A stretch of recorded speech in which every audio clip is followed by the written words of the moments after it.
All right. Hey, you know, I'm going to try this. Ready? Boom. All right. Welcome to the Story Podcast. I'm Alex Morrissey. I'm Greg Dufna. And today we have a wonderful guest. We have Gene Ha with us. Hello, everybody. Hi. Hey, There he Gene. is. Boom. I didn't play the guitar in this. That's Brian Ballas. That was me under the camera. That would be so rad. Wouldn't that be a thing? Like, hey, what? Like you do this like pre-podcast interview, saying, "So what? Do you play any instruments?" "Oh yeah, I play this." "Okay, well here's the sheet music. We'll record live." Oh. That'd be like what a way to like mug a guest. So I'm just meeting you here. Play this. Yeah. Actually, on a music podcast, that'd be kind of awesome if they had every guest play the theme song at least at the end of the show or something. That would be fantastic. We should let's change the formatting. Do you play any instruments, Gene? Quick, grab your mandolin. Let's get going. You can sing it. Oh man. So Gene, hey, how you doing? We were actually having, as you said, a wonderful little talk about the Dune film and all sorts of cool things before we hit play today. Yeah, I'm still just really fascinated, blown away. I can't remember. I was texting a close friend right after I got out of the movie, and I said, like, so are they like, is Dune like, did they shoot number 2? And he's like, oh no, like they're waiting to find out what the box office return was. And like I was quickly like telling everybody, go see Dune, please. I can't remember that there just seems to be like a bunch of films like in our sort of our youth growing up, like they throw it out there and then you never get the follow-up, like it because it just flops. But the worst, best, greatest example would be Buckaroo Banzai. we never got to find out what happens. So I think it was a comic book for a while, wasn't it? You can read it. I think it became a comic book eventually, but I think it started off as a movie. But yeah. No, I think the name was. I mean, it was a good movie, but I mean, the name itself and the concept were so strong, it kind of felt like it needed to be expanded just because it was such a good idea, as opposed to anything else about it. I just loved it. It's like you can do anything with it. I mean, it was just one of those cool things. I mean, clearly, was somebody who sort of stumbled on a name and was like, I need to write a screenplay about this because like it's a screenplay worthy name.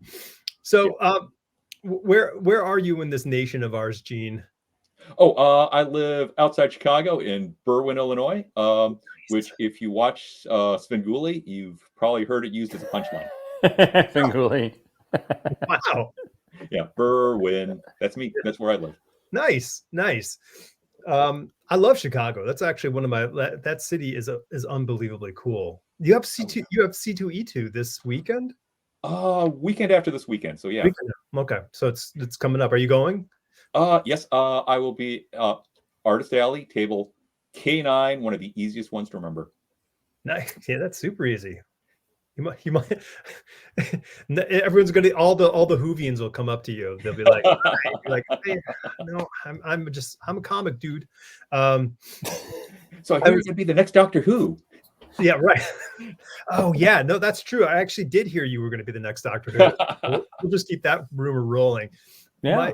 My first contact with Whovians, I guess. I don't know what they prefer to be called. I mean, I'm a huge Doctor Who fan, but it was a New York comic convention. I think it's like 1984, 84, 85-ish. Oh wow. I went there because Art Adams was there. I'm like, oh wow, like how often were you going to get to see Art Adams? Little did I know, a lot eventually, but it was one of those things where I'm like, okay, cool, I'll go. And this kid comes up to me totally decked out like Tom Baker. Yeah, Tom Baker. So he's got everything going on, the hat and everything, and he walks up and he goes, "Jelly baby," and I was like, what's going on here? Like it was so bizarre. He was a really nice kid. And it was good. I mean, it tasted good, a Jelly Baby. I'll give it up. So that was my first, because otherwise, like Doctor Who was that weird thing on PBS, like late at night, and that music came on and freaked me out. I grew up in South Bend. We had Doctor Who on both the Chicago Public Television station we got and the local South Bend station we got. And the Tom Baker Doctor Who outfit was a really good outfit for certain types of tall, skinny geek guys in my neighborhood to wear if they were trying to get some action with other geeks. So. Oh, okay. Because that qualifier was really important. Yeah. I was like, what? I want to live there. Oh, that's so funny. Yeah. Well, yeah. So you got sort of double dipping of so you could have two worlds of Doctor Who stories going on in your life at the same time. Double dipping. Yeah. And I love a bit like Buckaroo Banzai. Like, I'm not totally in love with the movie Buckaroo Banzai, but I love the concept. Yeah, me too. And I'm also the same way with Doctor Who, where it's like, oh, that's so great. And then I'll watch an episode and it's kind of like, that's a great character. And you were not working on that story plot at all, were you? You just, that's not really the point of the TV show.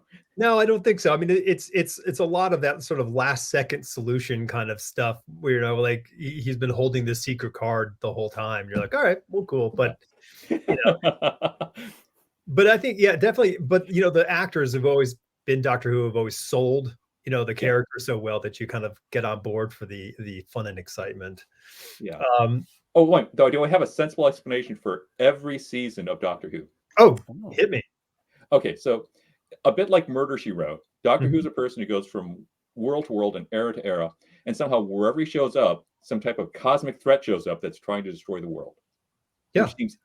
And it's just by accident, almost always coincidental. It is. Yeah. And if you know, like, the famous fan theory on Murder, She Wrote, it's that the murder novelist is the one who's committing all the murders and then frames somebody every week. Oh, I love that. That's a brilliant concept. Yeah. But Doctor Who has the advantage that he or she is able to warp time.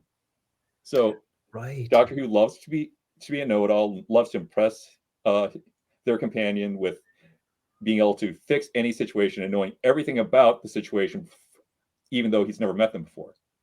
It makes complete sense. Yeah. No, it makes complete sense. You're like, oh, yeah. Of course. Like, you're like, yeah, you know, Angela Lansbury's going, well, that person did it. Well, yeah, because you wrote the whole thing to make it seem like that person did it. Right. And therefore, Doctor Who is like, you know, a few days or months even, or years before he goes off on that adventure, engineers the crisis to happen, and then pretends doesn't know anything about it, takes their companion there, and then says, oh, look what happened at our vacation spot. Oh, this is horrible. Who will solve it? That's job security. How to solve it. Just to get the attention from some schlub who he's dragging around the universe in time. Right. Which is totally in character for Doctor Who. Totally. I love that. Oh, that's awesome. Oh, that's good. I love wacky theories about televisions in movie. Like, if I don't think that's a theory. Oh, it's pretty. It's on Wikipedia. All right, it should be soon. It'll definitely. Whoever's watching, please put that on Wikipedia. Gene's writing it up right now on Wiki. And so South Bend. Yeah. Awesome. Very cool. That's a college town, I believe. Oh yeah, Notre Dame. Yeah, small school, and little not school. Nobody's ever heard of it. So I would guess if it's that sort of large, sort of cool of a town, you had probably early access to comic books. Oh, so there was on the rough post-industrial, and this is the 70s, post-industrial south side of South Bend. There was a strip where the abandoned factories were, and the strip clubs were, and then someone next, like two storefronts down from one of the strip clubs, opened up a comic shop. It was an old hippie who looked like I BS you not, who looked like the original Marvel handbook Angar the Screamer guy. Yeah, kind of a long ponytail, scraggly beard, the fake Indian fringe vest and stuff like that. And it smelled like cat pee. It was the classic pre-modern comic shop. But it was so exciting. But he had one. You had a comic shop. We had 5 and Dimes back in the 70s. Where I lived. Yeah. That was like probably around 1982 where that shop opened up. I grew up in the 70s, and at that point, it was Hook's drugstore that I got my comic shops at. Gotcha. Yeah, it was definitely it was just a 5 and dime. I was like, man, Gene is as old as that we are, huh, Alex? I believe so. I believe we share a similar age bracket. I was born a few weeks after the moon landing. Okay, I watched the moon landing. So I missed that. even though I wouldn't have remembered it either way. It still bugs me. I just there's pictures of me, watching the moon landing, and I've grew up my whole life. They're saying, "Look, where's the picture? I want to see it." I'm like, no, I'm not showing you that picture. Are you kidding? I'm never showing you that picture. Here, hold on a second. Just to be somewhat timely. Oh my gosh, I have a lot of tabs open. This is what I get for trying to research a guest. Right. While you did that, I was looking at my computer screen saying, how many tabs does he have? Oh, no, it's on his computer screen, right? There we go. Yeah. Damn. We're looking for it, huh? Oh, yeah. Yeah, except he had a ponytail. That's pretty much what he looked like. The comic. Wow. I like it that he's kind of got underwear and pants going on at the same time. Well, he's a superhero. Is he? He's a villain. Yeah. Well, super villain. So you had the 5 and dime, and then eventually you had a comic shop. It's like, were you like into comics, or did something get you into comics, or did somebody get you? What's your origin story? Oh, honestly, by middle school, I was starting to fall a little bit out of comics, and then my friend Lowell Francis, who's now a figure inside of the international role playing game community, at the time I entered middle school with him, and he'd just been to England, where he has relatives. Came back after the end of summer and brought back a pile of 2000 AD / Judge Dredd comics. Judge Dredd. Like a pile this thick in his backpack. He was just carrying around with him. And when we were bored in class, I would just ask if I could borrow another 2000 AD and read it. That's amazing. Yeah. And then he would loan me also, as he discovered them, he would then share his discoveries of things like Miracle Man by Alan Moore and Swamp Thing, and actually, I think he's the one who introduced me to the Frank Miller Daredevil comics. Okay. In a way that I recognize it as Frank Miller Daredevil comics. Yeah. I'd actually been a Daredevil fan of the 70s during the Gene Colan run. And then they replaced him with a new artist who kind of drew in his style, but crappier. And I thought, oh, this guy will never get anywhere. This Frank Miller guy's awful. And I totally forgot about him. Until my friend Lowell Francis then showed me what he developed into by about 1984, 1983. Right. And it was like, oh, wow, he's a genius. Okay.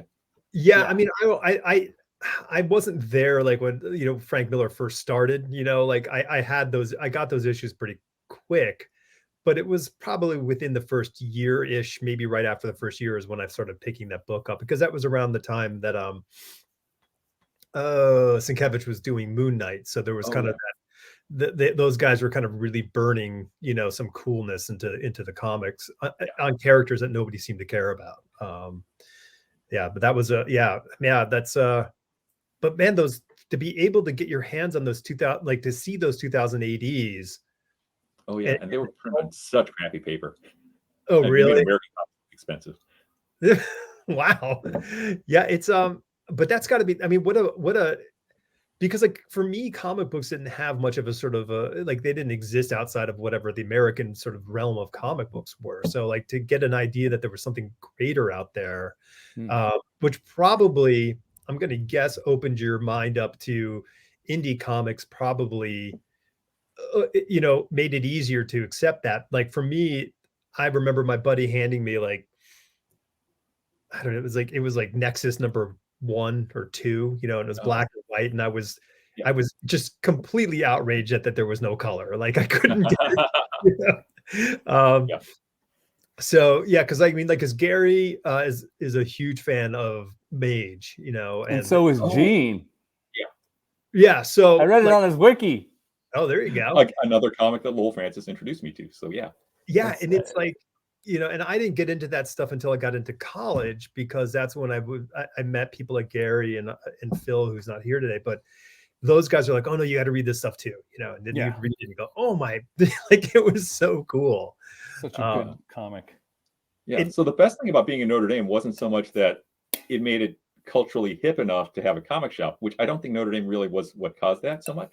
No. Notre Dame at the time especially did not like mixing with South Bend. They actually had like a no man's zone surrounding the college that they didn't develop to prevent college students from wandering off campus. Okay. Yeah, it's starting to get built up now, but at the time it was just like you had to walk like half a mile to get off campus. So people from South Bend didn't walk into Notre Dame. People from Notre Dame didn't walk off campus easily. Super interesting. But Lowell was a son of a college professor. Oh. So that's a big connection that got me into comics and having Notre Dame.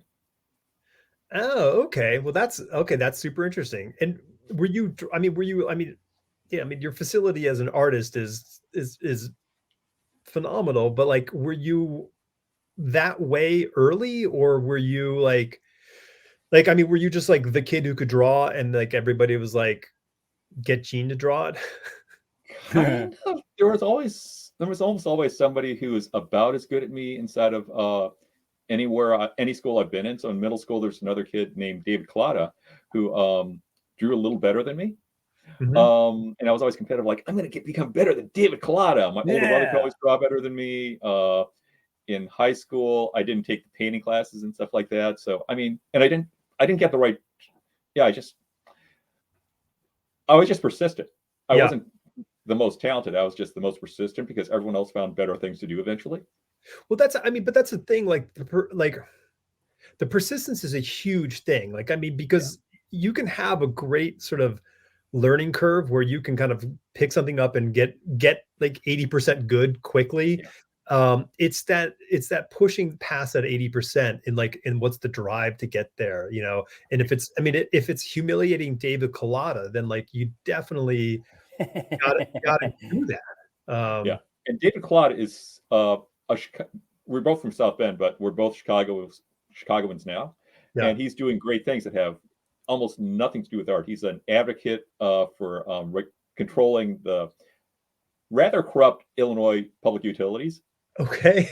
So I get emails from him all the time talking about like, here's what the power company is doing right now and how they're trying to change legislation in Springfield, Illinois, to screw us over, and here's why the legislation's evil. I mean, he's doing great stuff. It just has nothing to do with him drawing me and him drawing orcs anymore. Right. Nice. Orcs. You said orcs? Yeah.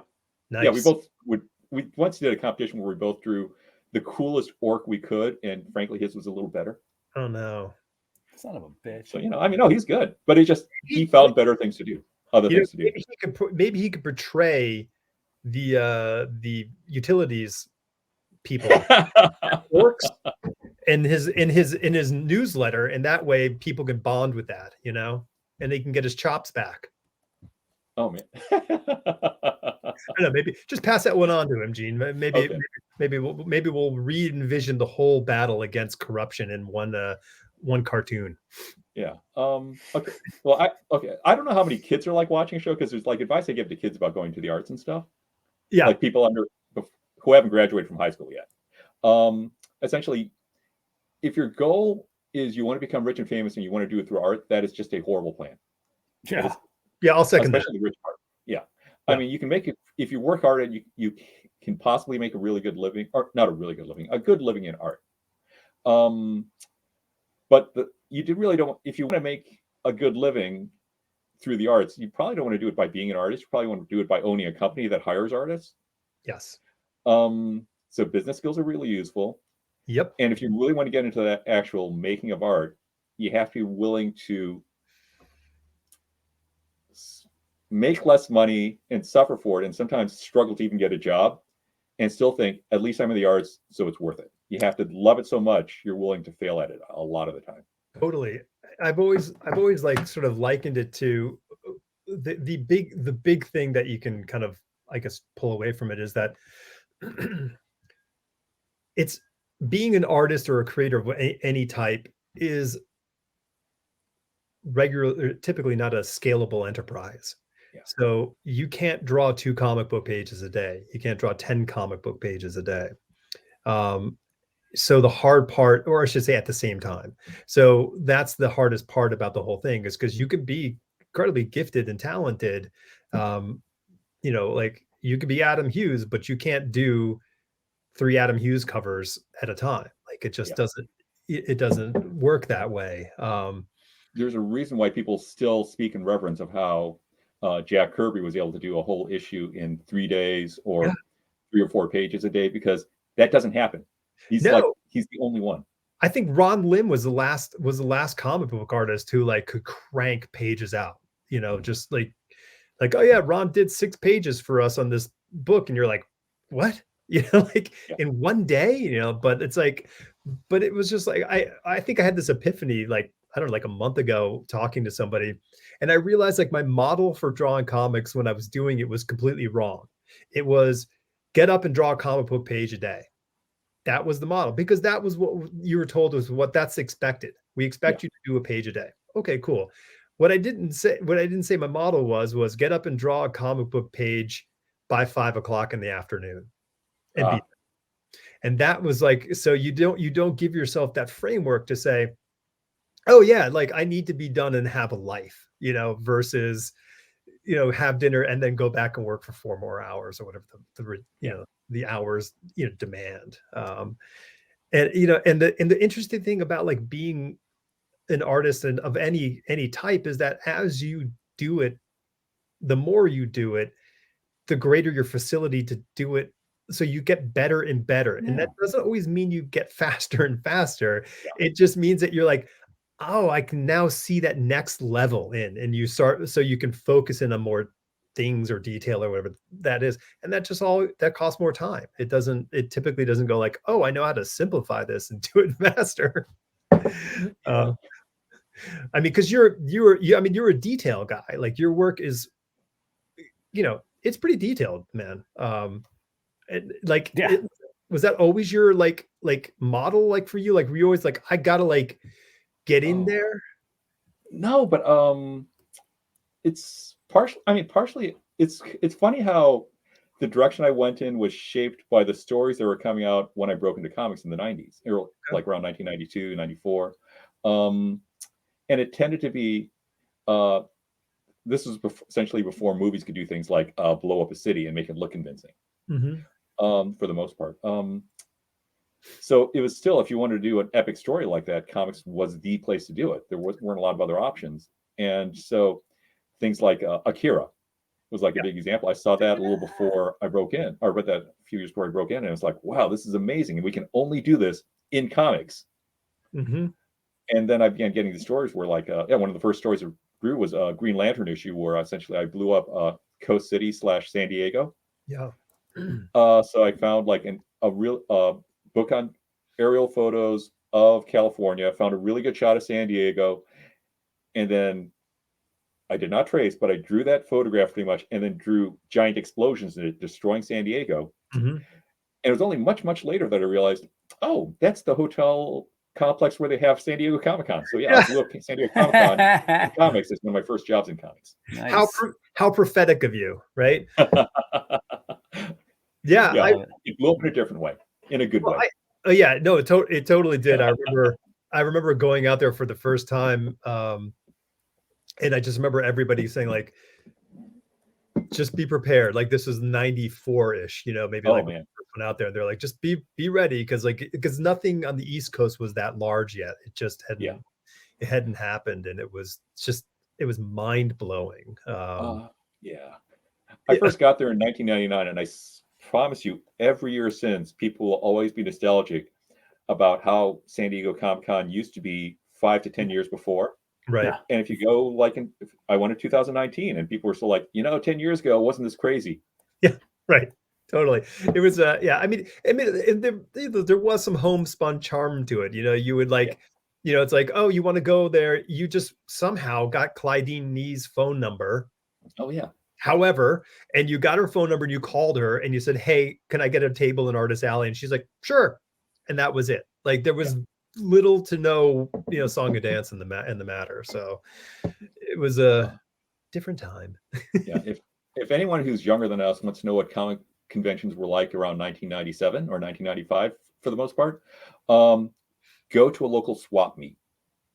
That's a good one. Pretty much it. Yeah. And then they add panels on comic books. So lots of dealers, very few people in costumes. might be in a school gymnasium or something, or a community center. Well, like, so yeah, I mean, like, so that one, that convention I mentioned in New York was like in a hotel, conference room. Like, it was super small. There's like John Buscema and Art Adams and a bunch of people in there, but it was super tiny. Which listen, I like those kinds of shows. I mean, we still have those, like, in smaller event, like where I live in Asheville, we have like small conventions around. Some dude puts them on, and they're easy to get to, and they're real, they're small, they're for families, and go pick up back issues.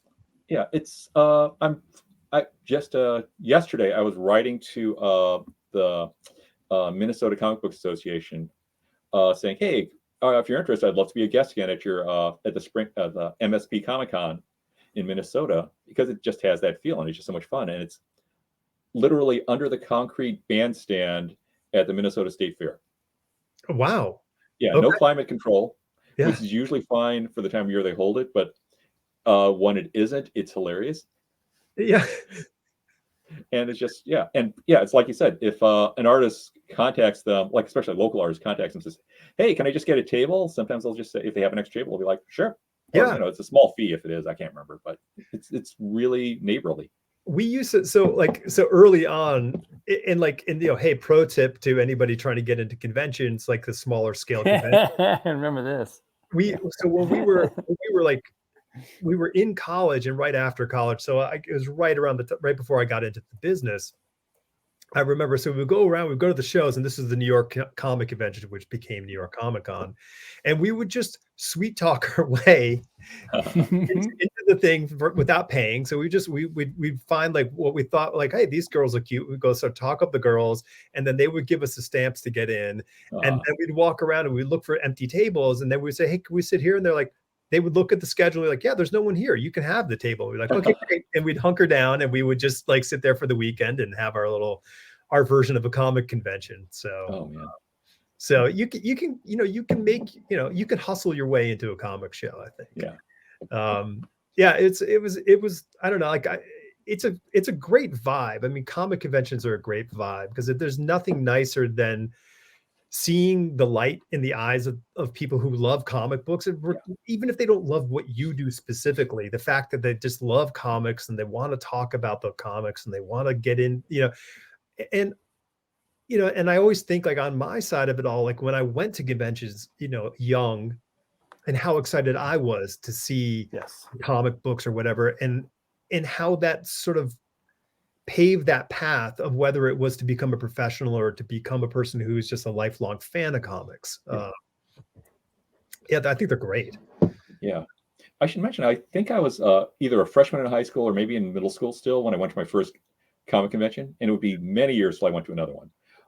It was on Notre Dame campus in a building they usually had an indoor basketball court. It was just like a cheapo 70s structure with a basketball court in it, and they took down, oh, no, actually, no. I'm sorry. It was the Knights of Columbus Hall. There was a gaming convention they had at Notre Dame. So it was the Knights of Columbus Hall, tiny place in South Bend, and they brought in comic book artists. So there's the first real professional comic book artist I'd ever met in my life. And I was all excited, and they brought him up onto the little stage area and had a question and answer session. And one of the kids in the audience with me asked, "Are you guys rich?" And then both the artists began laughing really hard in a way that scared me, which kept me from considering comics as a real profession for years. Oh my gosh, it's hilarious. It's so funny because like the and I don't know how many people, like, I mean, you've mentioned the sort of the wealth factor of comic book creation, but what drove me so hard early on was I would figure out, like, I don't know how I heard, but like that, how much money John Byrne made drawing comic books back in the, in the early to mid 80s. And I'm like, you can have a really good life, drawing comic books. Like that was like, so he was like that bullseye target. But the modern Jack Kirby he was, cranking comics out. So yeah, it's just so that was I've never got even remotely close to John Byrne. My dad lived in the same town as him. That's as close I ever got to John Byrne. Oh man. I was a huge fan of his work as a kid. Were you big into Byrne? Yeah, I was just kind of obsessed with him. Mm-hmm. Though I'm going to say because of the way I wanted to be draw realistically, and I loved his style, I didn't understand the difference between why reality didn't look like his style. Mm-hmm. And essentially, a lot of art school for me was frankly unlearning any John Byrne influence I had, or as much as I could. There are certain things he does where it's like, oh, that's not how a real face works. It looks great when he does it, but Yes. that's not something I can build on unless I'm going to become a John Byrne clone. Right. He was like, I mean, he, like Kirby, developed that shorthand Yeah. of being able to solve the visual problems in a way that they can do it, with whatever minimum of strokes that they needed to achieve that and Yeah. sell it. Like because we listen, we looked at it. You look at Byrne work and you go, this is great. Like it's fantastic. Give me more. Yeah. And it was one of those things. And I can totally see what you're saying, because I mean, if you if you put a piece of paper over it and try to like dissect it, it would probably be an interesting study. Yeah. I mean, this is something I actually did as a kid where I took a kind of related example. I took a Charles Schulz drawing and I traced it. And then I tried to figure out where the bones were inside the heads of the different characters and how the anatomy worked on a Charles Schulz character. And that's probably like in grade school, so like fifth Okay. grade or something when I did this. And I realized, when Charles Schulz draws a face in profile, the eyes are at a certain level. And then when he draws from the front, they're at a higher level. They like the eye sockets move in the skull when he draws it from different angles. And if I'd done that with a John Byrne drawing and try to figure out how the anatomy worked, I would have realized a lot sooner the things I'd have to learn to get beyond John Byrne and not be a John Byrne clone. Yeah, right. It's just, it's weird. It's beautiful, but it's very weird how his drawings work.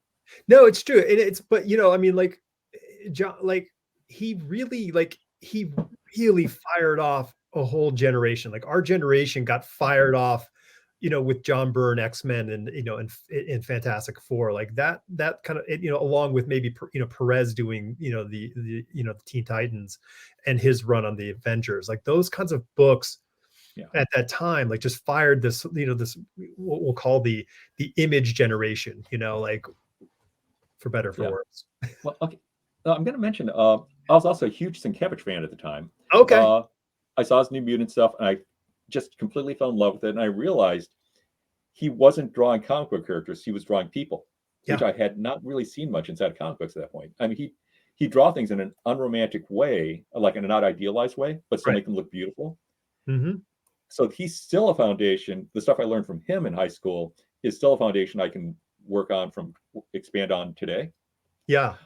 And the other thing is, it's odd in the last 10 years, I mean, I've learned things about Jack Kirby where he's become kind of a foundation I can work on. Just like the way he abstracts anatomy, kind of works. Once I learned the realism, I was then able to go back to Jack Kirby and learn lessons from that in a way I couldn't when I was younger. We Gary and I talk about this. Actually, we talk about it a lot, about the idea that like once you learn and you have that, whatever that sort of structural element, you're then able to deconstruct it a little bit, make it simpler. You can abstract from that point, in a sort of a rigorous methodology where it works. Like you don't go like, well, that's cartooning. It's like you can still do something that has sort of structure and works, but not be, as you say, like that idealized kind of version. But you blew my head. Oh wait, go ahead. I'll go back to this. It's an interesting book. A few years ago, there was a traveling Alex Ross museum exhibition going around where it had all these giant paintings by him. Yeah. And he's, in the last few years, he's been, probably the last 10 years, I guess, he's been experimenting with something fascinating where he'll take essentially the weird, slightly non-human anatomy of a lot of artists and do a painting where he holds onto that anatomy. Oh. So like let me see, Dave Cockrum. Yeah. Dave Cockrum has the kind of weird eye sockets where the eyebrows kind of do things that aren't really possible in humans. And he did some paintings based on, like, say, Storm, based on the Dave Cockrum version with Dave Cockrum anatomy, but it still works. And he does in this kind of almost photorealistic, fully painted, rendered, full color style. And it's beautiful. In an extreme case, he took, I'm Rob Liefeld Mhm. X-Force illustration or style illustration, Yeah. and he kept anatomy, and then he painted it photorealistically, which was beautiful and also kind of hilarious. Of Right. just like, yeah, it was. That's awesome. Well, I think Yeah, it's not. like It's Rob is like a cartoonist, you know what I mean? Like he's telling comic book stories as a cartoonist. He's not there like saying like figuring out like all the dimensions and the, you know, putting everything in perspective and go, okay, here's something that's going to live in a real world. But you said something which totally like I never even thought about this before, but like you might have I think we might crack the code here, Gene. Hold on, ready? So John Byrne, Titan, you know, Bill Sienkiewicz, Titan. These guys Yeah. are just like phenomenal titans of, you know, the comic book industry, but they're both Neil Adams proteges. Oh yeah. But look how different in direction they both went. Yeah. Well, I mean, okay, John Byrne was never a good Neil Adams imitator. Right. So in that sense, he was kind of freed up by the fact that he couldn't even get close to it. Right. The problem that Bill Sienkiewicz ran it. Well, I mean, and I'm going to say also, if you look at like the really early pre-Marvel work of John Byrne, it's got pretty much all the virtues of the later stuff. He pretty much developed this beautiful this beautiful cartoony style early on. Bill Sienkiewicz's problem for his first, you know, I don't know, 5-10 years in the industry was he was the best Neil Adams imitator in the business. Yeah. But he was never Neil Adams, so he was never going to, you know, make his mark until he finally figured out all the things he was going to do that were beyond that. And which is I think why Moon Knight is such an amazing series, because it's not only is it a great story, but it's just it's seeing this artist that we all know in time is like one of the greatest, you know, to put anything down on paper, and to see it evolve from what he was doing to what we all know as, you know, Bill Sienkiewicz, and then, you know, then go on to the New Mutants and then do Electra Assassin, like that sort of like those 3 chapters, they're just kind of tell the whole story. I'm going to say also that one of the exciting things about a lot of the artists who came up during the 70s and 60s is almost all of them were New Yorkers. Mm-hmm. And they lived there at a time when New York was the advertising capital of the world. Yeah. And therefore, they would hang out with like the Society of Illustrators, and they wouldn't just hang out with comic book people. If they wanted to, they could go beyond the comic books world, and that's what Bill Sienkiewicz did. So he would hang out with all these world famous illustrators and go to life drawing sessions with them, or hang out at some type of club meeting, have drinks with them, and learn tricks from them. So like another one of my art heroes outside comics is Mark English. Yeah. And I was talking about how like, oh, you seem to have like a Mark English. I asked Bill, like, you seem to have a Mark English influence. He's like, oh yeah. I definitely do, because, you know, we hung out blah blah blah at these times and like that, and we, you know, we'd meet all the time, and we were in New York blah blah blah, and yeah, he's a great guy, and he taught me a lot of tricks. It's like, so jealous. Oh yeah, so effing jealous. I mean, yeah, I mean, like, you know, you mentioned Gene Colan earlier. He was our teacher in our college. Oh, so wow. Like, you know, it's this weird kind of thing where you can appreciate it, but you can't really see like how fortunate you are, you know, at the time. And now we look back, we're like, oh my gosh, like, why were we not doing this or doing that with this guy, you know? Yeah. So like, it's crazy, but and you're right, the access to these talents is really quite, you know, fantastic in New York, you know, especially going back, you know, in the 70s or even in the 80s. I mean, because you got in the business, you know, around the same time I did. So I mean, the business was still pretty small in the 90s. I mean, in the terms of the people and but they were really expanding out the use of FedEx overnight packages at that point, which created opportunities for guys like me. So yeah, no, I mean, that's a huge. So how was it? Like, how was your process of getting in? Because I mean, you know, for folks like me being in New York City, it was not that it wasn't easy to get in, but I could just go up to the offices and go sit there and talk with the people. So I don't have a sort of an equal sort of like, oh, well, I lived in Chicago, and I had to mail things in, and then once a year I was able to go see a single person at a convention and hope that they would remember me, you know. Yeah, my connect at that point was mainly my local comic shop owners. Okay. So there's two guys in Ferndale who'd started up a comic shop, and then they created kind of like a branch office in literally a used clothing store near my campus, the art school I went to, this College for Creative Studies.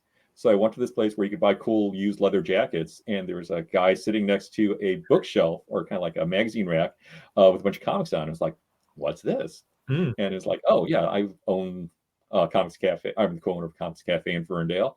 And then he began talking to me about the comic book industry, and that's how I learned everything. Oh my God. Okay. That's so you had a guru. You had like on your adventure, on your tale of adventure, like you came upon the sage guru who like gave you some information that like for your quest. Yeah, and like a lot of comic shop owners across the parts of America that aren't rife with comic book artists all over the place. So essentially everywhere but New York. He knew who all the local comic book artists were. Aha. And he knew about all the comic events like comic conventions. So he and Hassan was the guy at the magazine rack, and then I got to meet his co-owner Todd Johnson later. Both of them have dropped out of comics since.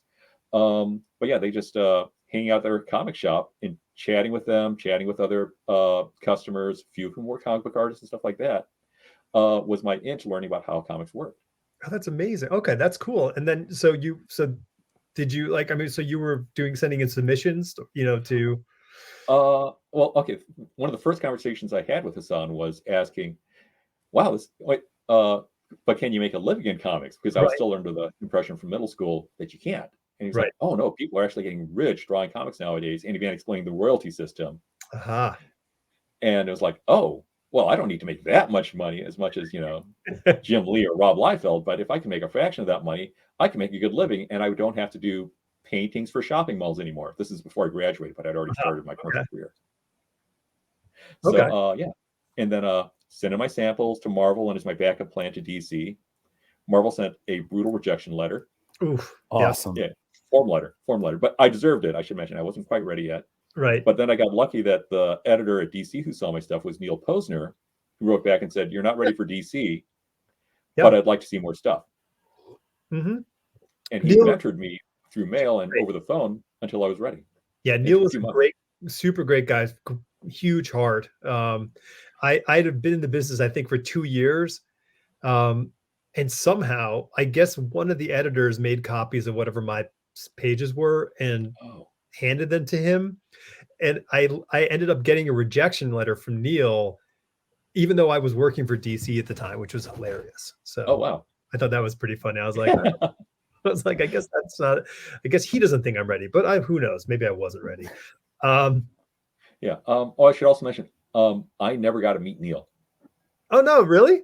Yeah, he died like 2 or 3 years after that, and I hadn't been to a New York convention by that time. So okay, yeah, it was like a year after he died or something like that when I first got to New York.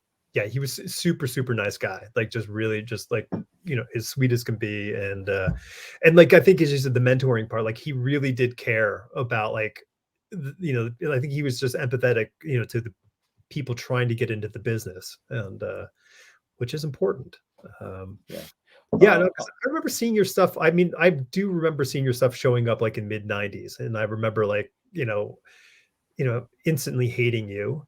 But it was, you know, but like, I mean, you see people like, you know, they're just people who pop up and you're like, oh man, what a great look, what a great thing, what's going on here. And you just kind of like, so then you automatically put those people on your radar to keep an eye on what they're up to. Cause like, I mean, we were talking about like being John Byrne clones, but like, what were your biggest influences, like kind of like putting together your early kind of template of who you were as an artist?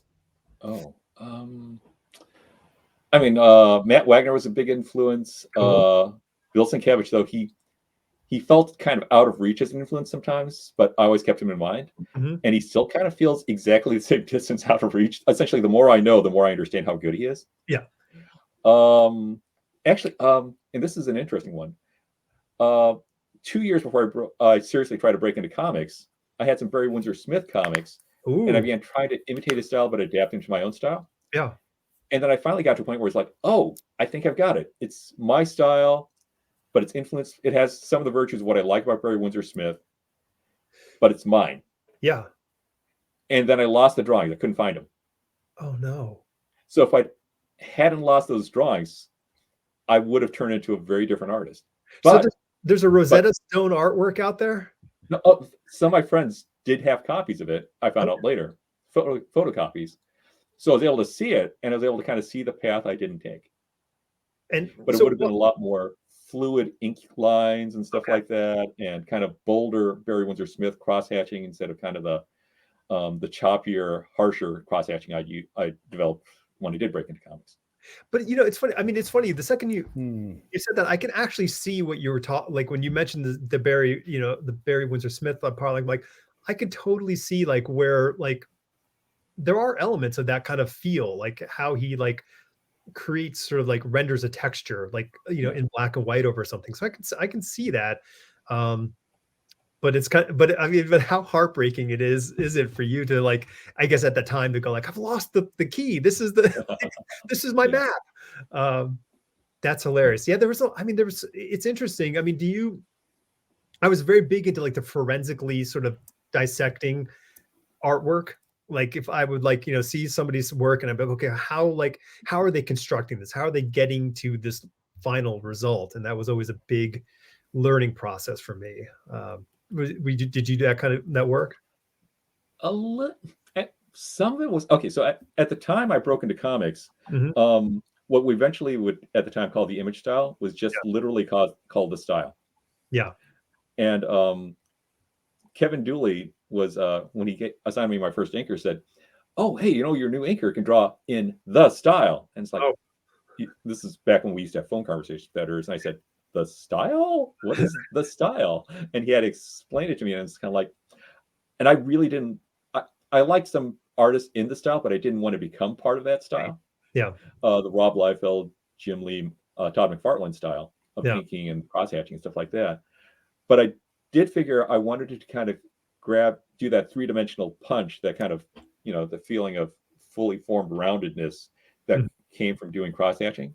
So my style was essentially a reaction to wanting to accomplish that, but not do it in the way that those guys were doing it. Right. And if you look at the next few years of it, my cross hatching style kind of went in the opposite direction of Barry Windsor Smith and also those guys, and just became super finer and finer and finer, but also in kind of I actually began emulating the hatching, cross hatching, and what I call negative hatching, or cross hatching with white instead of with black. Yeah. Style of American Currency. That's cool. Yeah, and I would take bills or other things, kind of lithograph type things, and take them to a photocopy shop and just blow them up 200%. Then take that drawing and blow it up 200% until I had like a dollar bill this big, and I could see how the technique was. The engraving technique. Yeah. And just kind of doing the Franklin Booth type of thing, but in comics. But it doesn't. Franklin Booth in general, and also that type of dollar bill rendering style, does not work well in general with comic book coloring, and really, really works badly with 90s style comics coloring. So I had to abandon that. Yeah, well, I mean, because like I said, I definitely noticed that facility in your work, that sense of sort of detailed rendering, that ability to kind of dimensionalize your work, and you still have that today, even though like your approach and your sort of your actual artwork style is different when it comes to how you render your work. But there's a solidity, like I mean, like I would say that like a defining characteristic would be your ability to solidify an object, whether the object is a person or a box, Yeah. I mean, the way I define it is that the vision in my head is sculptural. It feels I'm going to get all weirdy scientific now, but there's different visual centers in the head, and the main one I depend on for drawing is the one that's sees in black and white in grayscale and looks for sculptural forms. Right. Yeah. So that's always a vision in my head. And then I want to add color to that afterward. So the early cross-hatching work was intended to do that. Then when I started doing the Starman marker style, and then later on Photoshop style, and then my latest experiments, it's always been an attempt to get that kind of very three-dimensional, heavy light shadow feeling across on the page. Yeah. But yeah, the vision's always kind of the same, but the technique changes over time. Let me see. I'm gonna look for a page that I can actually show you right now without getting in trouble. Well, I mean, okay. Yeah, I'll put this Batman thing back up, but like, I mean, there's just a sense of like physical world, and like I said, like you said, like that grayscale. Like, I mean, I can see that Matt Wagner feel in there, though, the painted feel that Matt Wagner does. Oh, yeah, I still have this huge love of kind of a random speckle in my artwork, which is literally part of the thing I loved about Matt Wagner's work. Here's an illustration I did for Baltimore Comic-Con. Oh, that's cool. Sweet. Though they couldn't use it because they were afraid of using the likeness of Michael K. Thomas, the actor of Omar from The Wire. R.I.P. Yeah. It's I love the blurriness in the background, giving it that shallow depth of field. Yeah. I like the other thing is another important thing on my how I think of visuals is it's important to draw the eye where you want the attention to be. And I like blurriness not so much because it creates the depth of field, because it draws the eye to the thing that's in focus. Yeah. No, I mean, that's one of the great things about, your depth of field. I mean, you have that, and if you are bringing that into your actual two-dimensional artwork, that's a real great tool. Oh yeah. I mean, whether I'm doing whatever level of technique I'm doing, stuff like that, a lot of it is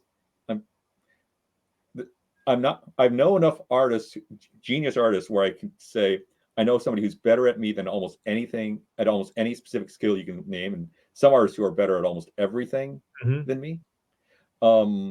Like you mentioned it earlier, Adam Hughes and also Alex Rosser. When they want to, they can pretty much do anything I do, but better. Well, listen, those guys, yeah, sons of bitches is what they are. Yeah, they are. I've seen Alex Ross do quick caricatures in a cartoony style, and it's kind of like, you're a realist. You're not supposed to be that good at that. You jerk. Right. Stop that. Stop it. I'll bet you're better than me, and I specialize in quick caricatures. And he's probably really good on a skateboard too, that bastard. He's also a great graphic designer, so it's anyway. One of my first... okay, wait. Look, I just finish off the thought. The thing I'm better at than almost anybody else in the world is drawing a detailed scene and drawing the eye to the part of the picture I want you to. Right. So it doesn't slow down the storytelling too much. Yeah, and that's, I mean, your sense of ability to control, the setting, the direction with the composition, and how you are, sort of executing that. It really, it is your secret weapon, although you've just told everybody this. So now there's some 20-year-old out there who is going to treat you like your 7th grade orc drawing buddy and come after you. I mean, my first, I was back in the day when the style was the thing.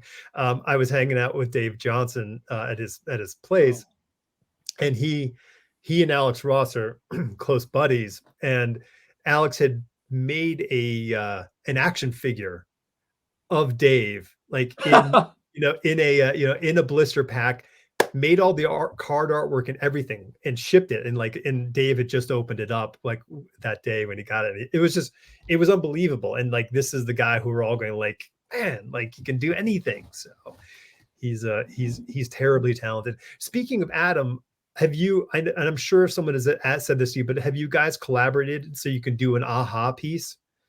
An editor tried to do this for I think it was like a 1998 era Justice League pinup book. Okay. Or just book of like big illustrations. Yeah. So they booked both me and Adams to do pinups, and they're going to print them side by side. And the one thing they insisted on more than anything was on Adam's side, he had to sign it here. Yep. And on my side, I had to sign it here. So it said aha going across. That's close. That's that. Yeah. But Adam had to drop out of the project. Oh. So you can still find my illustration with the signature in the corner set up. So Adam could start off the joke and I could finish it. Well, then you should have gotten 2 pieces in there, so it could have been ha. So you're gonna really that should have been a rider. Actually, there is now a young comic book artist named Robin Ha. Okay. She as far as we know, she's completely unrelated to me, though she's also Korean American. Okay. She author of Cook Korean and also of Almost American Girl, a memoir comic. Oh, cool. And now I really want to do side by side pinups with her. You've got to do a ha thing. There's got to be a ha out there eventually. It's yeah. I mean, you come fully baked in with a thing to become with your name, so you're lucky. So, I mean, like we were talking about like going from being a penciler to being a fully sort of rendered artist, and hand done techniques, and obviously in Photoshop. Like, how do you how has the transition been for you? I mean, like, are you like a lover of Photoshop, or are you like it's an ends to a means? I like Photoshop for painting, but for some reason I've never been able to draw in it. Okay. It's not even so much Photoshop. It's that Cintiq. Mm-hmm. I just on Cintiq and Wacom tablets, I've never been good at drawing in them. So like you can see here, the thing I held up that I was drawing on is an iPad Pro. Okay. It's got a jet pen matte protector from Japan on it to give it kind of like a paper-like texture. Mm-hmm. Yeah. And for some reason, maybe it's the thinness of it's how close the LED screen is to the glass it's underneath or something, or the reaction time, but it just feels more natural. Okay. So yeah, I'm very happy drawing on that. Okay. And are you drawing in Procreate or Photoshop? What's your preferred? Procreate. Yeah. Okay. Yeah. The level of tools out there. It's amazing to see how these digital tools are advancing at such a rate. Like I've been using Clip Studio. I picked that up maybe like, I don't know, a year ago. I don't know.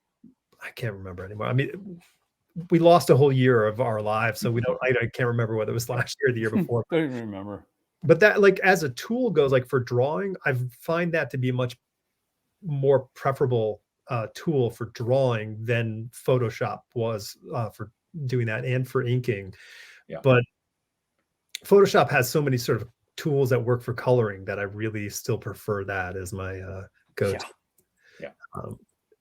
I don't know, but I hear so many good things about Procreate. That, like, it seems to me if I was 20 trying to get in this business, I would just have the iPad Pro and just work that way. It just seems.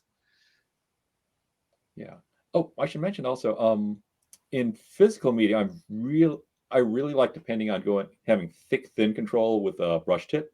Yeah. So whether it's a Winsor Newton Series 7 or it's I really love the Copic Mark brush tips. Oh, yeah. Markers. But I've never found a digital tool where I can do that. And part of the reason I can draw in Procreate is because I'm not trying to control thick thin anymore. Right. And I'm using a pencil tip and I just fade out the line instead of thick thinning it. And like 2 weeks ago, I was trying to actually do a thick thin line drawing because it had to be for a t-shirt.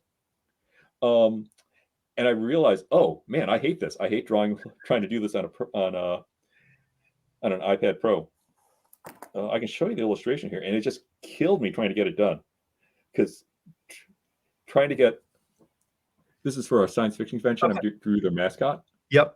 Wow. That's and cool. trying to get this thick, thin line like that turned out to be just brutally difficult. It was taking like 3 times as long doing it on the iPad Pro for me than it would on paper. It's interesting. I would love this is an interesting subject. I would love to see talk to different people who I consider really kind of exceptional sort of inkers when it comes to a brush. I don't know if Brian Stelfreeze is doing work on a tablet. Like, I don't know if he's doing a digital environment. Yeah, I don't know. I mean, he's so good with physical media. I mean, like a few years ago, he posted some life drawings he did in watercolor paints done in class on paper, and I was kind of like, man, he's like one of those those samurais from one of those movies. They're just like, I live for my art, and my art is the sword. But in his case, it happens to be paint and ink, and it's just like, he is such a focused Zen artist guy, just always trying to master his skill. It's like, He's so good. No, he's so good. And I mean, I don't know, because like I know that like Michael Golden, like he's been using digital stuff for a long time. So he's been using, the Cintiqs for years, but like it was 2 Oh, I years didn't know ago. that.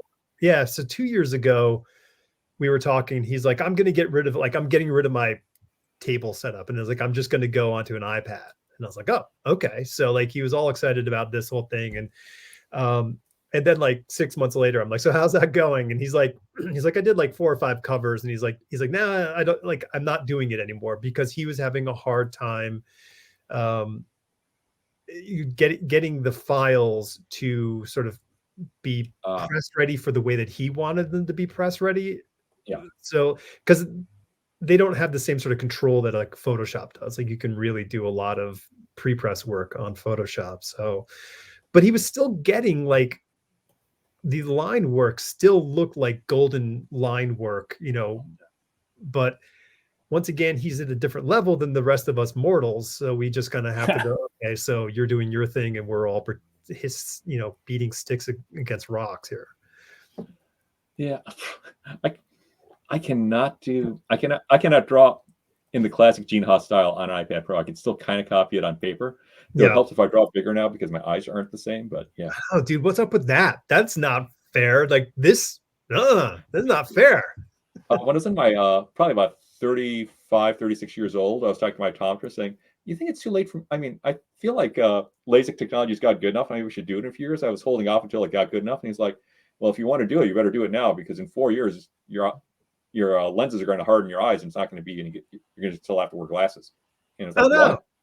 That's going to happen? It's like, yeah, this happens to everybody. It's like, I had no idea.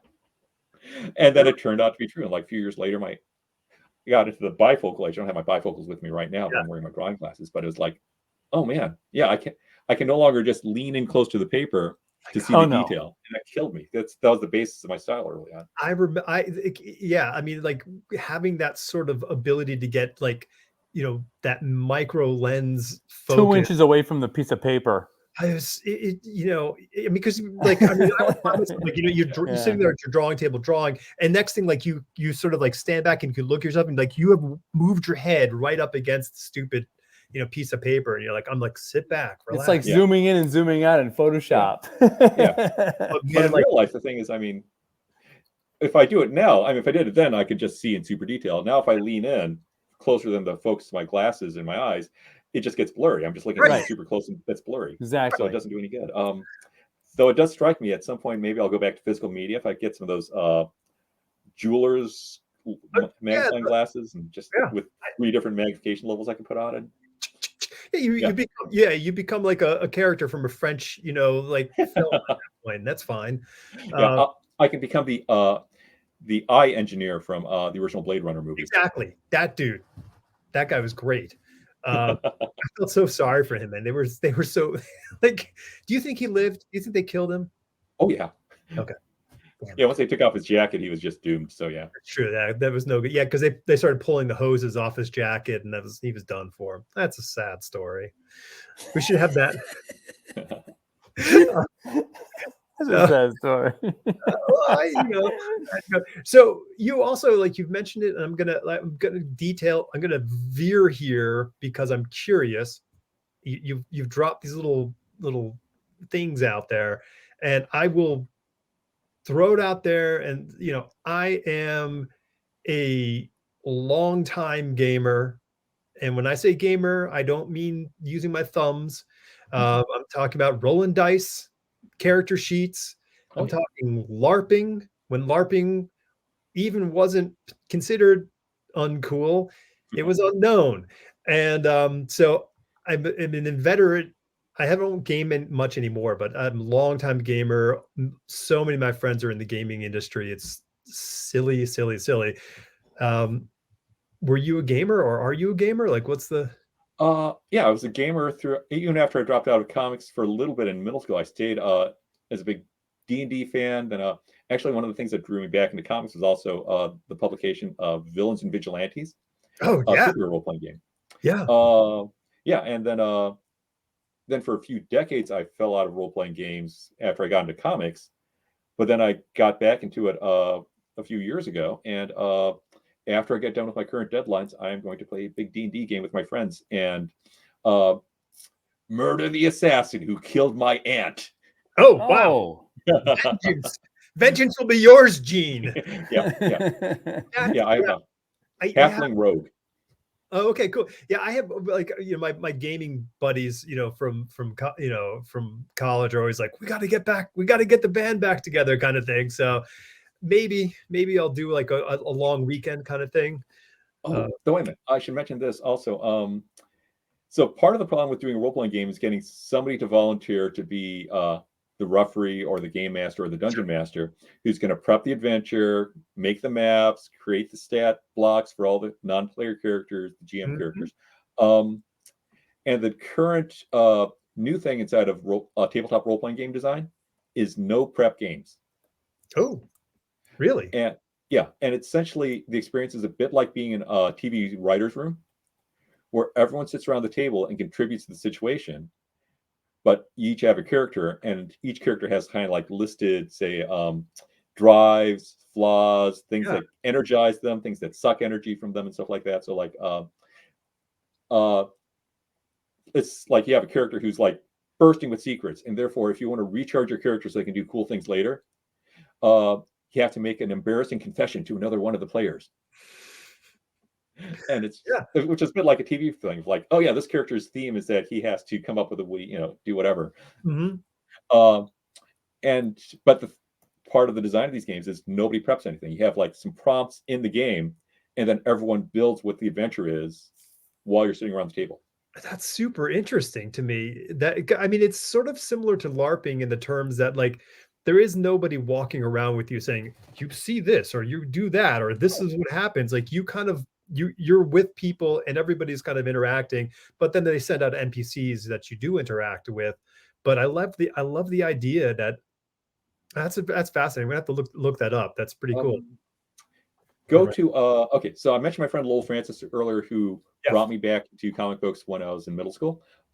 He is currently one of the top administrators at the Gauntlet. Okay. So look up Gauntlet RPG. It's an online community that often does a lot of online gaming with a lot of low prep, no prep, and very super modern role-playing game design games. And you can just play games with them online. That's cool. Like this Zoom interview. Right, exactly. Wait, really? Okay, let me give you an example of one of the games. Okay, fire away. I haven't played it, but it sounds so fascinating to me. I can't remember the exact name. It's something like Emily is Missing or something. So everyone plays the game inside of a text message group on your actual phones. Sure. On your actual mobile phones.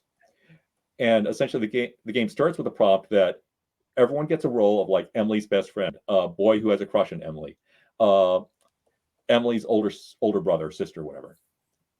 And you're all just texting back and forth, trying to figure out what happened to Emily. Right. And as you come up with discoveries, there's like each character has certain like secrets, blah, blah, blah.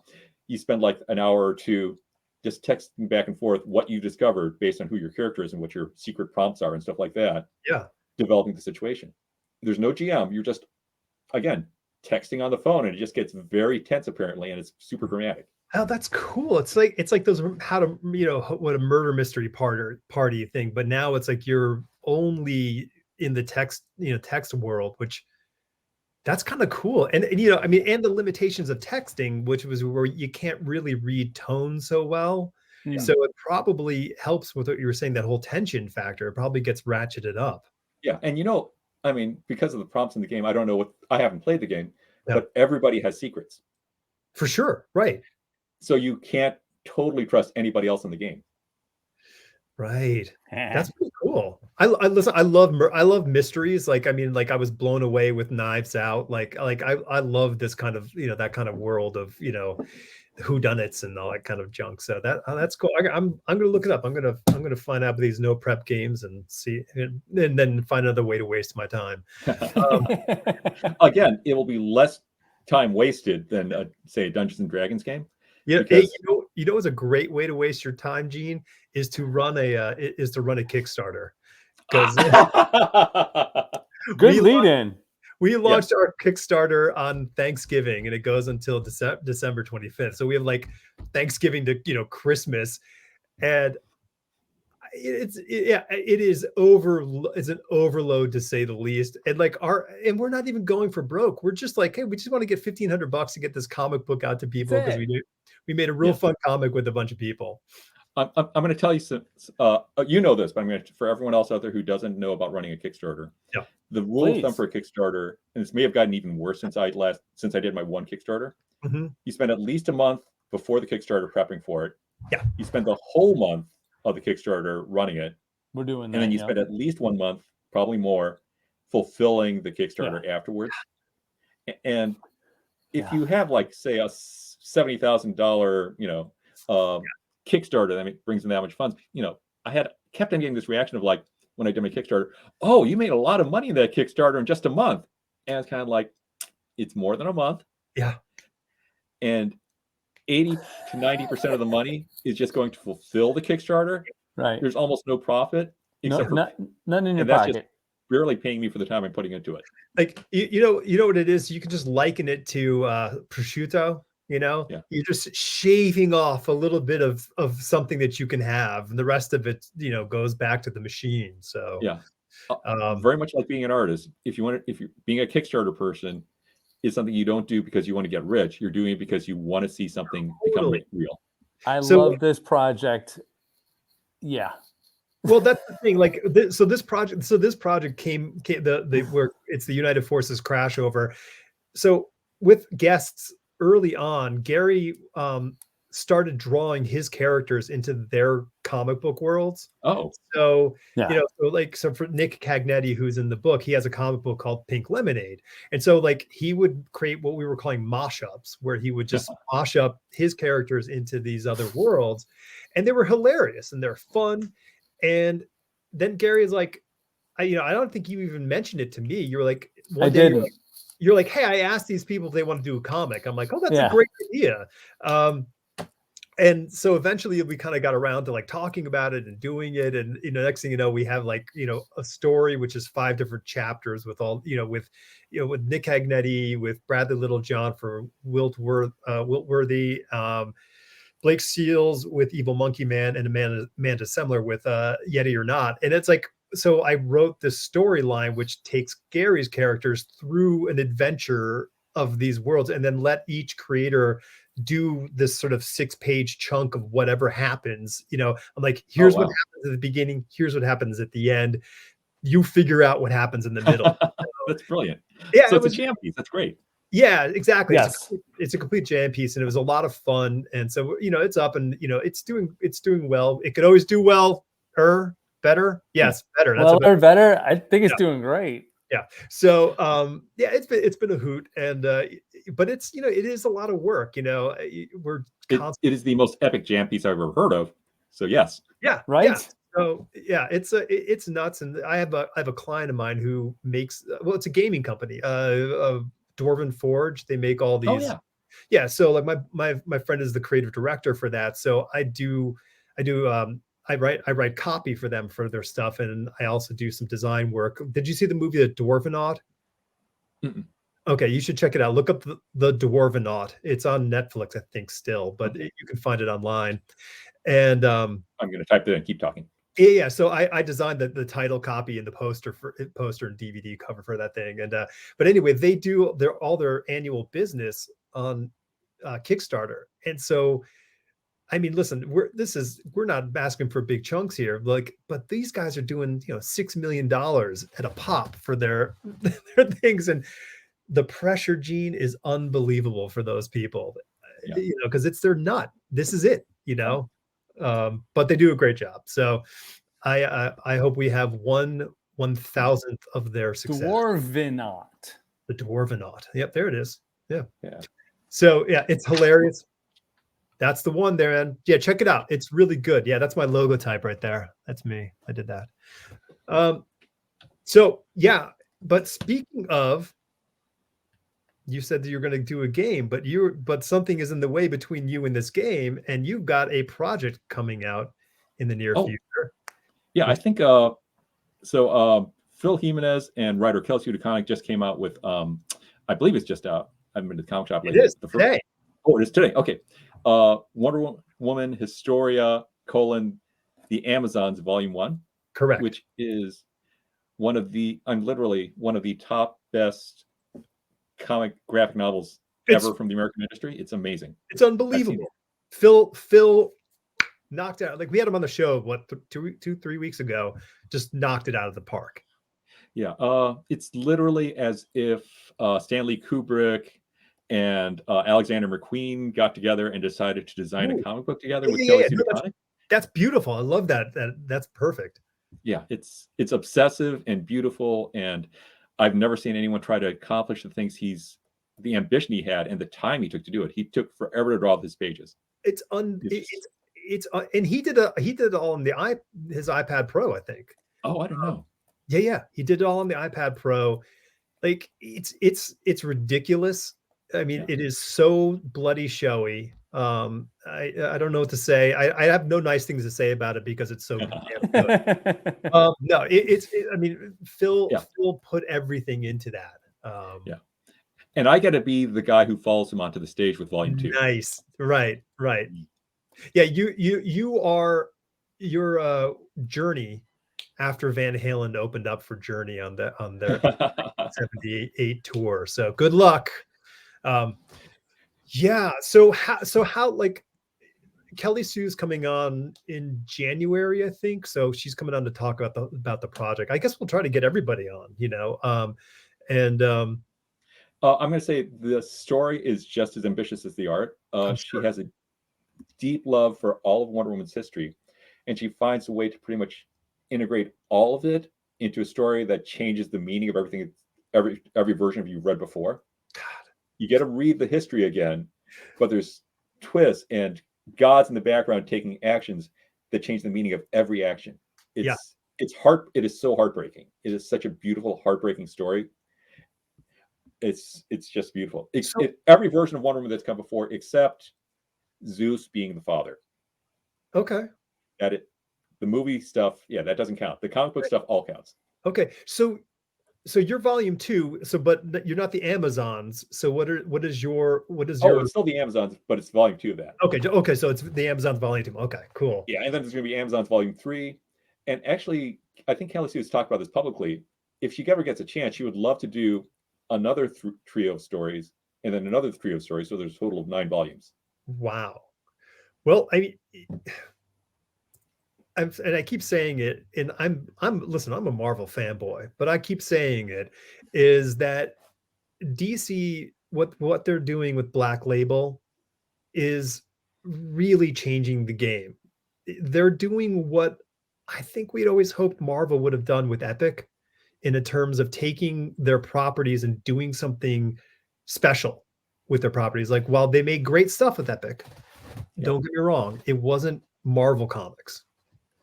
Well, I mean, in a way, kind of like the Marvel Knight stuff in the early 2000s. Sure. Yeah, it's not quite the same, but it's kind of a similar thing of rethinking how the industry is and stuff like that, and what you can do in it. Because essentially the Marvel Knight stuff became the template for the Marvel comics we know today, which also became the template very quickly for all the movies that came out. Yeah, it became, well, I guess, it was very smart on Joe and Jimmy's, they're like, we want to tell these stories, but we're not going to get the editorial support to do it. Yeah. So, hey, can we do it in our own little fake playground? And they're like, whatever, have fun, kids, like, turns out the kids were right. So when did you get on board with this, and how long of a process? Because we had Cliff on talking about his book, the Catwoman, his Catwoman series, and how much work he's put into that. So that's taken him like years now. Yeah. So. I think it probably was it 2018. I was at Heroes Con, and Kelly Sue wasn't there, but her husband was. Who Matt Fraction said, "Hey, who wants to work with you?" And it's like, "You?" Well, yeah, but actually, the important one is Kelly Sue DeConnick. So I still haven't actually had a conversation with her in person, but he then began pitching me in her stead of like some cool stuff she wanted to do, and that's how I got on board. Oh my God, that's hilarious. That's so great that have the husband going around being the pitch man. Love it. Yeah. Smart move on her half. She trained a good assistant. Yeah. Well, hey, and if you can have an They're a assistant good team.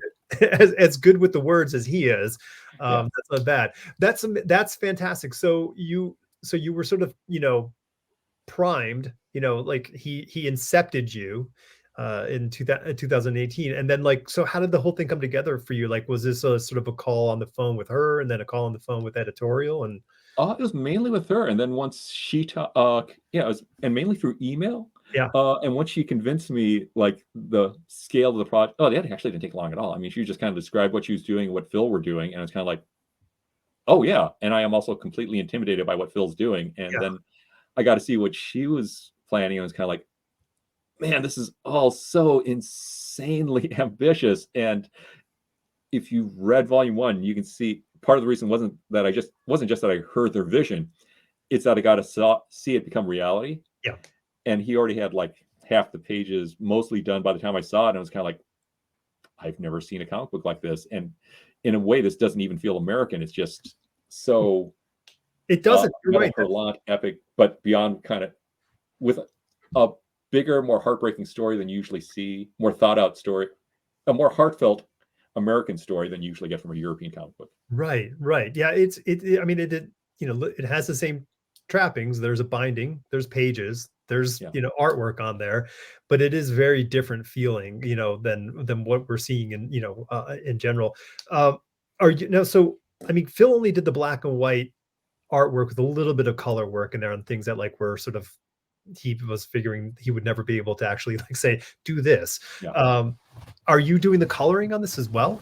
No, but if you saw this, I'm going to hold it up again because it's in this kind of the same style. Yeah. If you saw the Omar, the terrible illustration I did, it's kind of in that style. Yeah. Let me see. So are you delivering a gray tone? Is that what you're kind of doing? Yeah, it's a iPad Pro, and I'm doing a gray tone. Here's a different illustration I did for something. Okay. Yeah. This is not a history illustration, but it's in a style a lot like this. Okay. Very cool, man. But I cannot show you the artwork yet at all. I know. Gary's going to hold it against you, but I won't. But yeah, it's. I mean, it's super. I mean, that the word ambitious is really what I would say describes a whole Black Label approach. And I think what Kelly Sue has done here is another level of ambition in the work. I think Cliff is being ambitious in a way that he's thumbing his nose at every other creator by saying, I'm doing everything. So take that, like that's that, because nobody gets to do that. No one gets to do the whole thing. And then, what is that? Have you read Human Target yet? Oh no, I haven't. Oh my God, dude. It just came out like last month or this month or whatever. Get issue 1 of Human Target, man. Like Tom King and why am I blanking on his name? Oh, come on. He's the guy who did the really great Moon Knight run. I don't know, it doesn't matter. It matters because he matters, but it doesn't matter. I think I may have it here. I don't know. Anyway, it's so good. There we go. Greg Smallwood. There you go. Oh, yeah. Okay. It's super good. If you're a fan of like 50s and 60s illustration, Greg is just channeling all that kind of beauty in the work. So, you were brought on board in 2018, and like, how many pages is the volume? 64, and I still have 6 pages to go. Oh my God. Yeah, so getting pretty close. And then my schedule's got a mess because I've taken some things I scheduled for after I got done for December. When I get done with Historia, have crashed into me not finishing Historia on the time schedule I expected. So. Oh my gosh. So. And then C2E2. And then, who are you getting? Do you know who's coloring is it going to be a single color source? We're bringing a colorist on board, but he needs to do 1 test page before I can officially announce it. Okay. Yeah. Oh no, I was just curious, because like for Phil, it ended up being a bunch of different colorists, doing different pieces. And then is Clayton doing the the lettering in the book? I have no idea who the letterer is at this point. I think Clayton did the lettering for volume 1. So I'm just wondering if he did for volume too. I'm assuming it's going to be the same guy. He's great. I mean, he's really like he's really just a phenomenal letterer, like to the point where you go like, who's lettering this? Like it's that good kind of work. So super exciting. So do you know when that volume 2, like I mean spring next year. So spring. Cool. Awesome. That's super exciting, man, because I think it's how does it, I mean, like, I guess the question is, how does it feel to be a part of like something that is so sort of like transcendent in in scope?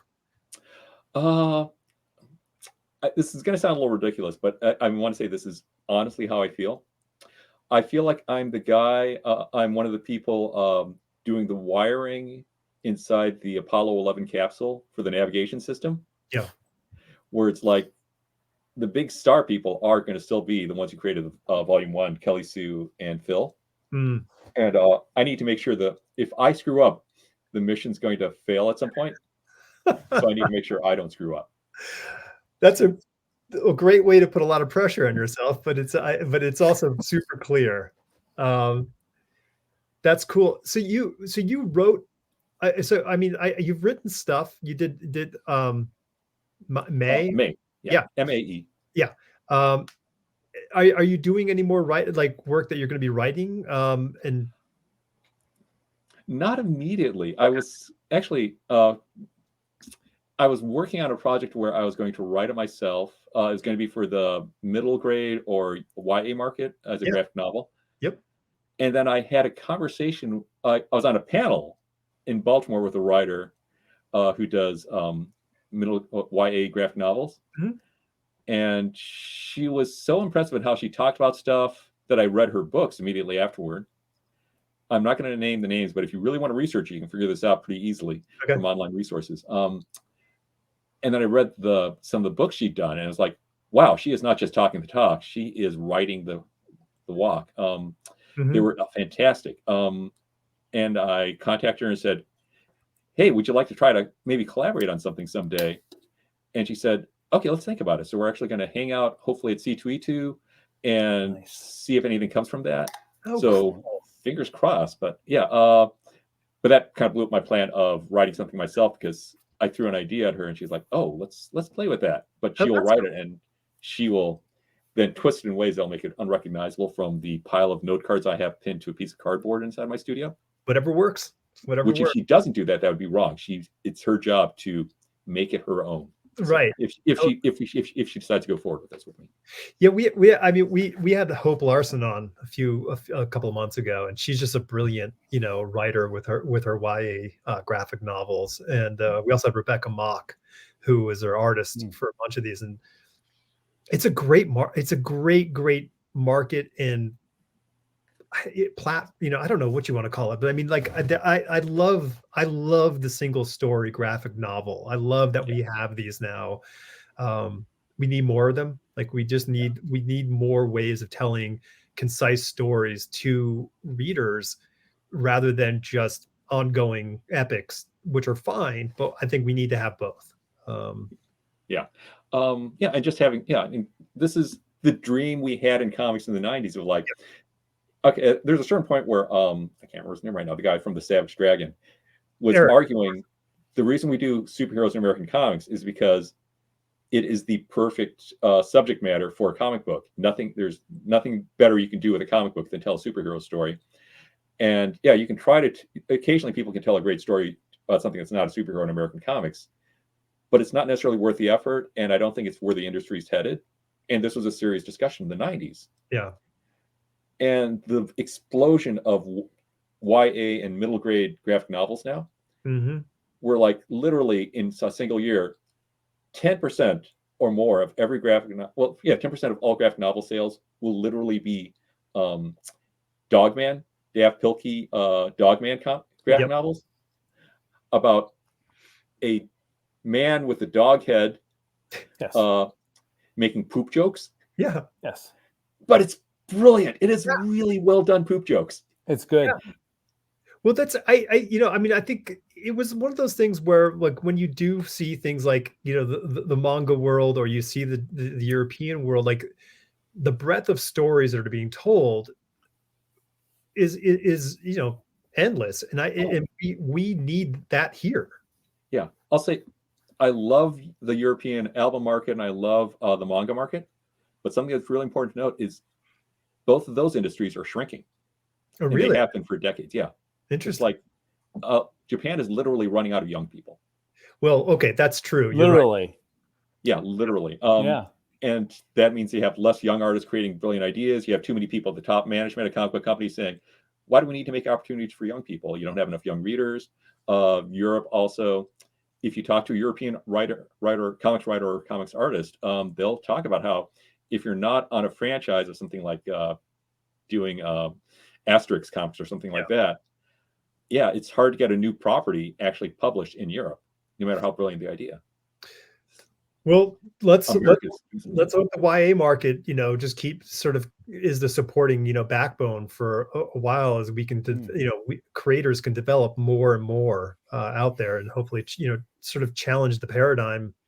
We don't want, we don't have to, we're not talking about destroying the thing. We just want to offer more for the world. I mean, yeah. And also, we're every year we're creating new properties and the kids are demanding, saying more. Yeah. More. And this is not happening anywhere else in the world. Yeah, no, it's super exciting. And there's a whole breadth of creators out there who, like, honestly, who knew where they came from, which I'm totally fine with, because it's like, there's an avenue for this creation to come.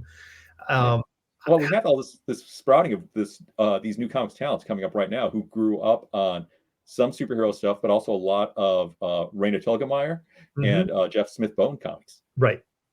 Yep. And without these people, and Gene Luen Yang, without those three people like that, we'd still be a shrinking industry, because we wouldn't have new creators and we wouldn't have the new readers. Yeah, and we and like, I mean, what is it that oh, come on, what was the thing that old brain can't remember, but we're getting the book that Sean Phillips just did this last year. They did a graphic novel. Ed Brubaker and Sean Phillips did. Oh, yeah. Right, I'm blanking on the title, but anyway, like, they're doing the grown-up versions of these books, and they're doing well, and we just need to keep kind of like putting that out there, because there's such an opening for this. And I think, a 64-page, Wonder Woman epic, that's a big statement. Like, these are not small, monthly, stapled comics that were, which are my, they're what I read all the time. So I think it's great.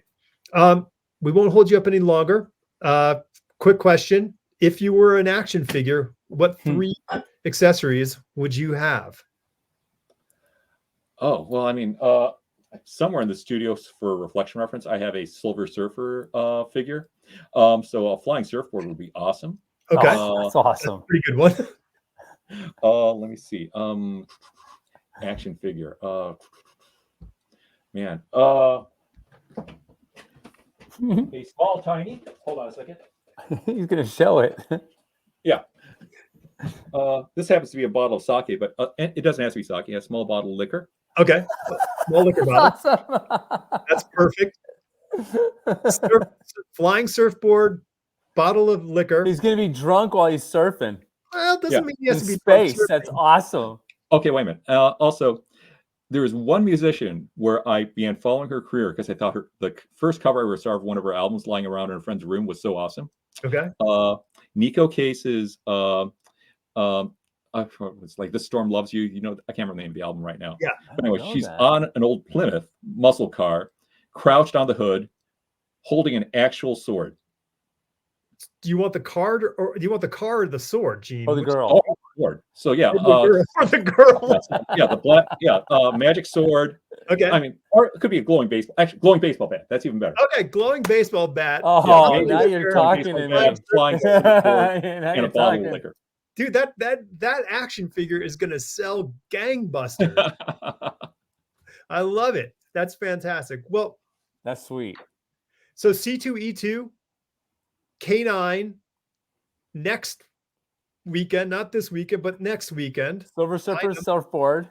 Look for the Silver Surfboard floating above. Kevin Matchstick's glowing bat. Yep. Yeah. Also, there's the album cover. Middle Cyclone by Nico Case. There you go. And yeah. Nice. Is that a it's Valiant? I think it's a Valiant, or is that a Barracuda? I'm not sure. It's either a But Valiant or yeah, Barracuda. I just created this whole story in my head of like, oh, she's on an intelligent car like Knight Rider, Oh, yeah. and then she crouches on the hood with her magic sword, and then I was like, it's like filling this whole post-apocalyptic awesome. story of who the Hey, character let's was. hold on to that for your YA graphic novel, your Yes. own writing.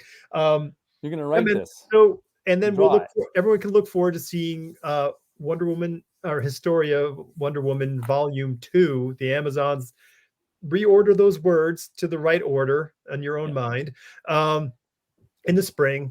And it was great talking with you, Gene. I really appreciate you taking the time. We'll shake hands when we can shake hands at a convention near you one day. Rub elbows. Yeah, rub elbows or whatever we do. But good luck with the last 6 pages. Fingers crossed. Yeah, and good luck with the Kickstarter. I mean, yeah, if people are listening, yeah, I mean, I'm assuming you're also one of those Kickstarters where there's a little tip jar saying, even if you're not going to purchase something, we love the goodwill. If you just want to put in $2 or $5 to help out, make this happen. Anything helps out, because we're, listen, we're working with some great young indie creators. And I'm just, I want them to have a success and to have something that they can feel comfortable doing. Cause I think it's, Gary and I would do this regardless. I think it's just a matter of like, we want everyone to feel rewarded for the time that they've put into it. Yeah. So, yeah, man. Well, I appreciate it. Really appreciate it. It's great to meet you, and to have a great, what is it, Tuesday? Have a great night. Oh yeah. All right. And to everyone out there, see you later. All right, everyone, take care. Like, subscribe, follow Gene. Go Gene Ha Comics, or find him at Gene Ha somewhere. GeneHa.com. And GeneHa.com. He's out there. He's available. Everyone, we will see you next week. Until then, ciao.